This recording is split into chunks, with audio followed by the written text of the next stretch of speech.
Assalamualaikum warahmatullahi wabarakatuh.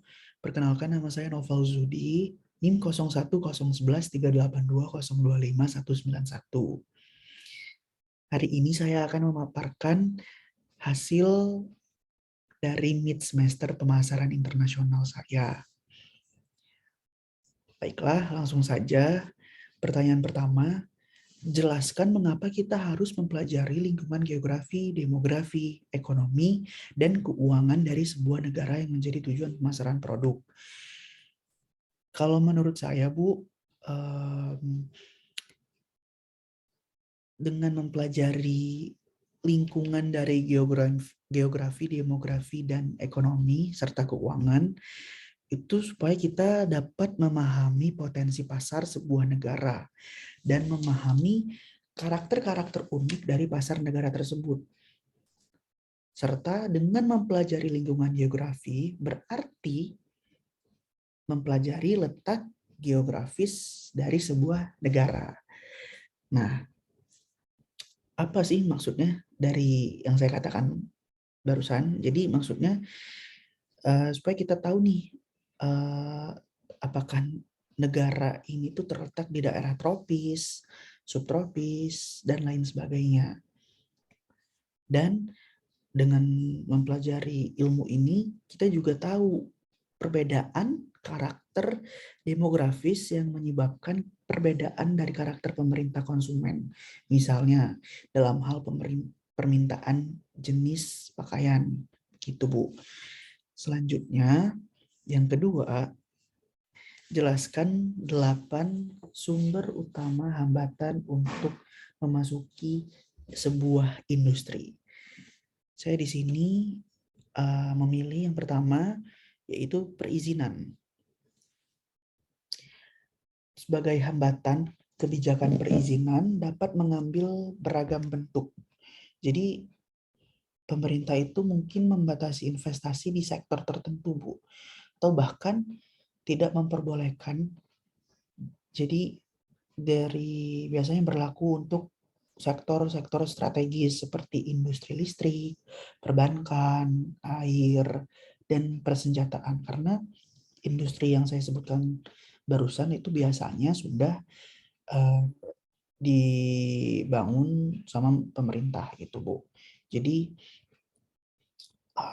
mungkin itu mengapa sektor tersebut dibatasi perizinannya begitu. Nah, lanjut yang kedua itu ada kekayaan intelektual. Kekayaan intelektual atau yang biasanya disebut hak paten itu di sektor tertentu. Jadi seperti contoh teknologi. Biasanya memberi hak hukum kepada petahana. Petahana itu simpelnya bisa dibilang pengusaha yang sudah bermain lama gitu ya, Bu. Jadi biasanya pemerintah memberikan kekayaan atau kekayaan intelektual atau hak paten ini kepada si pengusaha yang sudah bermain lama. Nah, biasanya juga yang menjadi penghalang masuk itu karena memaksa calon pemain baru untuk mengembangkan teknologi lain yang sama efisiennya jika ingin masuk ke pasar. Lalu yang ketiga, keringanan pajak khusus. Nah, biasanya nih struggle pengusaha baru itu ada di poin ketiga ini ya, karena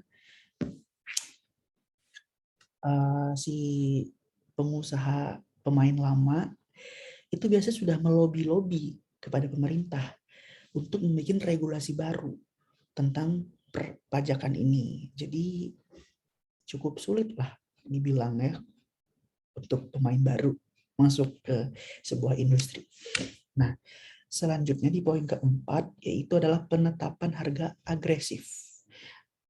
Untuk menghambat calon pemain baru, biasanya si pemain lama ini menetapkan harga jual yang rendah. Ya, banyak contohnya ya. Biasanya nih kebanyakan di industri-industri e-commerce atau biasa disebut toko hijau, toko oranye. Nah, si Tokopedia sama Shopee itu biasanya tuh bersaingnya, ya Ibu tahu sendirilah ya, namanya e-commerce itu pastikan mereka membuat promo tuh yang besar-besaran banget. Bisa dibilang itu membakar uang uh, untuk supaya e-commerce itu unggul gitu, Bu. Nah, jadi biasanya tuh itu sih hambatan untuk si pemain baru gitu, Bu. Lalu selanjutnya di poin kelima, iklan berat. Biasanya pemain lama itu menciptakan penghalang masuk dengan menghabiskan banyak uang untuk iklan. Jadi mereka memperkuat posisinya untuk menegaskan kembali nih citra mereka dan menegakkan kepercayaan produk mereka kepada konsumen. Nah, untuk menciptakan persepsi yang unggul terhadap produknya, biasanya calon pemain baru ini nih sulit untuk mendapatkan penerimaan konsumen.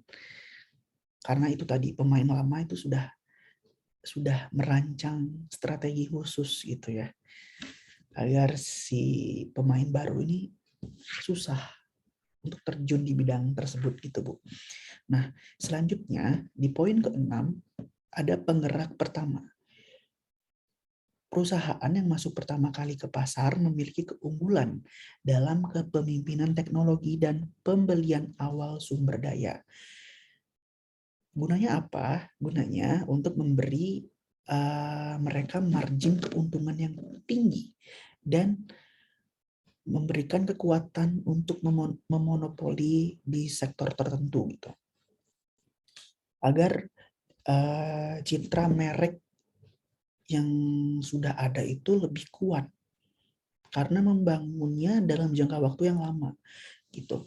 Dan di poin ke-7 itu ada permodalan.